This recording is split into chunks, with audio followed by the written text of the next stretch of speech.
What is up, my friends? You are very welcome along to our player ratings here on Anfield Agenda after Liverpool have absolutely trounced Chelsea by 4-1, making sure that there is a massive underlined name under Liverpool being top of the Premier League table. Of course, our thoughts will now look ahead to the game against Arsenal on Sunday, but before then, just a little matter with the player ratings here on Anfield Agenda. So if you haven't joined us before, this is what we do. We're going to go through the players, subs and manager, giving them a score out of 10, asking you guys as always to let us know your thoughts in the comment section. Drop a like on the video, but most importantly, my friends, please do hit that subscribe button. Now, look, the bills also have to be paid, and proud to say we are being brought to you today with thanks to our friends at manscaped.com.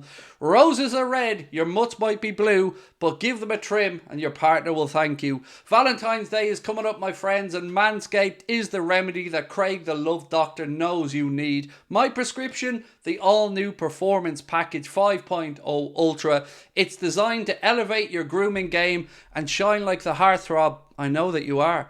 Join myself and 10 million other men worldwide who trust Manscaped with our exclusive offer. Go to manscaped.com to grab yourself 20% off and free shipping. That's 20% off and free shipping at manscaped.com by using our discount code ANFIELD20, all one word. Let me tell you a little bit about the fantastic Lawnmower 5.0 Ultra. The electric trimmer features skin-safe technology, guarding your family jewels against any grooming mishaps. It also comes with a brightest ever LED spotlight. Now, I don't need that because we all know sun shines out my rear end, right?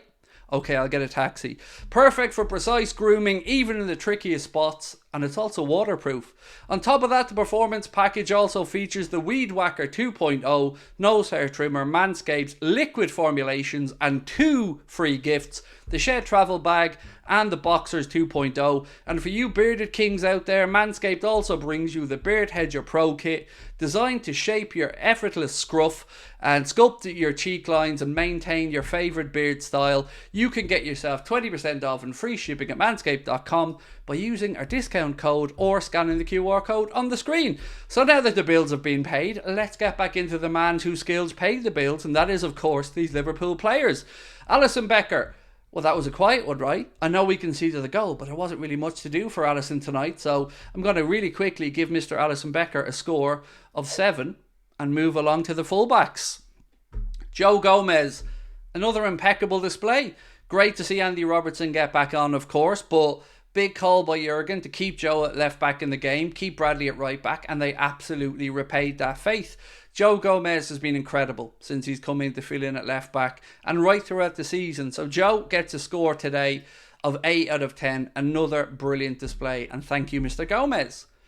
Centre back, Virgil van Dijk. Only small criticism I would have of Virg today is for the Nkunku goal, which, by the way, was a very well taken goal by Christopher Nkunku. I did feel Virg backed off too much for my like, and I would have liked him to close him down a bit quicker. He also kind of fell for a bit of a dummy, a drop of the shoulder from Nkunku. Virg was moving to his left, which allowed Nkunku to get the strike away through Kanade's legs. But I'm being really picky, because other than that, himself and Ibu were impeccable. So I'm going to give Virg a score also of 8 out of 10. Now, Ibu, I do think, was the better of our centre-backs tonight. Virg played a beautiful diagonal ball for Conor Bradley to assist for. If my memory's right, I think it was Soboslai's goal. But Ibu, to me, was just slightly the better of the two centre-backs. I thought he put in a commanding shift there at the back. So I'm going to give Ibu an extra point and give him a score of 9 out of 10. Moving on now to our man of the match, your man of the match, TNT Sports man of the match, and I'm sure every other broadcaster around the world's man of the match, young Conor Bradley. What else is there to say? I've bigged this kid up for a long time, but even I didn't think he was going to be as brilliant as he has. Not only did he grab himself a wonderfully taken goal tonight, but he added another 2 assists, which I believe is now 4 assists for him. 2 man of the match performances in a row. It's only right that he gets the score you're thinking I'm about to give him, and that is a 10 out of 10. If I could give him higher, I would, but that is the peak, and he deserves it. Fantastic, Conor. Keep going, young man. Alexis McAllister, brilliant performance from him. Obviously, all of our hearts were in our mouths for a moment when he had that knee collision at the end of the game. Thankfully, he got up, got a bit of treatment, came back on and finished the game, and hopefully has no ill effects. The best thing I can say tonight is One of those midfields cost over, well, around $250 million, and the other one didn't. And the one that didn't was the far better midfield. And Alexis McAllister was a big part of that. So for his brilliant performance tonight, Alexis gets himself a score of 9 out of 10. Curtis Jones, again, another part of that fantastic midfield trio, which absolutely ruined Chelsea tonight. Ran rings around them. Curtis Jones had another fantastic game. Great pressing, great energy levels. Just all over the pitch from start to finish. Well, to his finish when he got taken off. So for Curtis Jones, another great performance and another good score of 9 out of 10. Mr. Dominic Szoboszlai, great header, great goal from him. A little bit unhappy with some of his set pieces, but again, I'm being hypercritical here. His free kicks, both of them went into the wall. Corners, some of them I didn't think were too great, but look, again, I'm being really critical. Another good display from Dom, shown full of confidence again. And it just feels like we're harnessing something here at the club to finish up the season.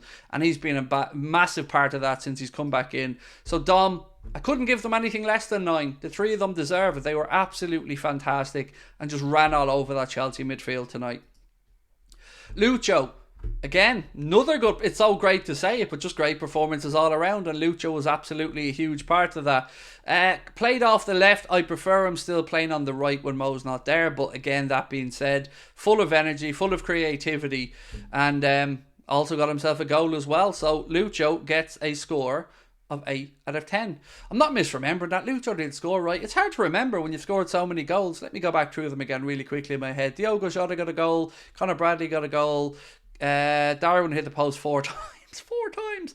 Yeah, Diaz got a goal. So yeah, Lucho, well done. Another great performance. Score of 8 out of 10. Moving on to Mr. Diogo Jota, the assassin, and another great goal to his name. He's just that good. He is probably our most natural finisher at the club, and every time the ball falls to him in the 18-yard box, you're expecting the net to bulge, and more often than not it does. Biggest compliment I can give to him is he's probably undroppable at the minute, ahead of a really busy time in the season. Big games coming up, away trip to Chelsea, League Cup final against away trip to Arsenal, League Cup final against Chelsea coming up. You have to start Diogo Jota, so he gets a score today, also of 9 out of 10. And I know some of these scores might seem high, and I know a lot of people are getting high scores, but that's how good a performance this was. They deserve them. Darwin Núñez. I think it's now 14 times or something like that this season Darwin's hit the post. And I and many others were critical of the fact that he was taking the penalty. But if you look at the statistics before today, 12 penalties taken, 12 penalties scored. So it's understandable that they gave him the opportunity. For me, I felt like giving your most erratic shooter the chance to score from the penalty spot was maybe a little bit foolhardy. But that being said, didn't score, did everything but, got an assist, doesn't let his head drop, keeps battling, keeps fighting, and the goals are going to come from because he's that good. So Darwin gets a score of 8 out of 10. I've only docked him 1 point because, he hit the bar 4 times. Cody Gakpo, I thought he was okay when he came off the bench. Had a strike at the end that forced Petrovic into a save. You struggle to see where he breaks back into the starting 11, but he's a great player to have and a great squad player to have around. So I'm going to give him a score of 8 for his little cameo from the bench. Moving into Harvey Elliott again. Great to be able to turn to the bench and have this calibre of player himself. Gakpo, Trent, Robbo, and Ryan Gravenberch on there didn't even get on either. Jarell Kwanzaa, strength and depth is really starting to show now at Liverpool. So Mr. Harvey Elliott came on and had a decent little cameo. Didn't set the world on fire, but the game was already won at that point. So I'm going to give him a score of 7 out of 10. Now, Andy Robertson. I struggle to give him a score, to be honest, with Robbo, because I didn't pay too much attention after he came on. I was just too busy celebrating, singing, enjoying Liverpool whooping Chelsea. So I'm going to need your help on this one if I got it a little bit wrong. But what I've given Robbo is a score of 7 out of 10. We did concede after making 4 changes, which is understandable because those players would have needed a minute to get up to the speed of the game. 4 changes at once is a lot. So yeah, 7 out of 10 I feel is fair, but let me know if I'm wrong. Trent Alexander-Arnold. Big question is, where do we play him? Do you put him straight back in at right back and move Conor Bradley back to the bench, which is understandable because, Trent is Trent? Or do you start now looking to put Trent in midfield and keep Conor Bradley at right back? I don't know, but these are good headaches to have for the manager, and it's a great headache for the manager to have Trent Alexander-Arnold back. So, however we find a way from back in the squad, I'm sure he'll have a big impact. Got to give Trent today a score of 8 out of 10 for his cameo from the bench. Mr. Bobby Clark, the last of our substitutes today, and again, just like many other youngsters that have come before him this season, never looks out of place when he's on the pitch. Great to see that he signed that new contract not so long ago. His future will be at Liverpool. Good performance from Clark when he came on, and I'm always relaxed when he comes on because he looks like a good, solid, steady professional footballer. So Mr. Bobby Clark gets a score of 7 out of 10. And last, but of course by no means least, in a week where, we said goodbye to Jurgen on Friday, we had to we said the long goodbye, the start of the goodbyes to Jurgen on Friday. We had a game against Norwich where we were expected to win it, but we didn't know what to expect. We did that. But tonight was the acid test for me. Anfield was up for it. The players were up for it. Klopp managed to harness the energy level brilliantly from the players. We were at it from the first minute, and I love him to bits. Don't know what else to say other than thank you for everything, and I'm going to just try to enjoy every minute of Jurgen still being at the club while we have him. And with that, of course, there's only one score he can get tonight for being the architect of that fantastic performance, and that is a massive 10 out of 10 for our manager, Mr. Jurgen Klopp. So, ladies and gentlemen, that concludes our player ratings here on Anfield Agenda. It's now over to you guys to let us know your thoughts. Do you agree with my scores or do you disagree? How good is Conor Bradley? What is the ceiling and limit for this team? And what can we expect over the last few months of the season? It's all looking positive right now. Little word on the referee as well before I finish up. I'm being critical of Tierney many times, but today I don't think the man put a foot wrong. I thought it was a good refereeing performance, so credit there. And leave it to you guys now to have your say. Don't forget to hit the subscribe button if you haven't done so, and we will catch up with you soon.